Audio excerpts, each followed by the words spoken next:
2 ఏళ్ల నుంచి నేను మౌనం పాటించి చూసుకుంటూ వస్తున్నాం.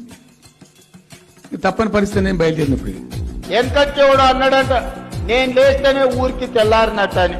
దీనికి ఆజుడు, దీనికి గురువు చంద్రబాబు నాయుడు. తన బుద్ధి లేని గాడిద కొడుకు శిష్యుడు గురువు అని మాట్లాడితే బుడ్డి మీద పెడతా అంత.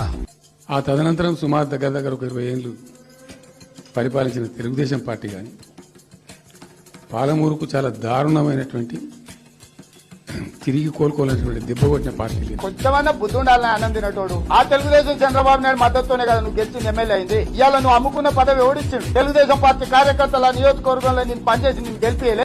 ఎప్పుడో సందర్భంలో కోపం వచ్చి ఒకటి తిట్టినామంటే ఓ మనిషిని మాట వేరు. పొద్దా కాదే కదా కేసీఆర్ చచ్చిపోవాలి. 2023 డిసెంబర్లోనే ఆ కాల నాగును మీరు కట్టెతో కొట్టి చంపారు. ఇప్పుడు ఆ సచ్చిన పావును చంపాల్సిన అవసరం నాకుందా?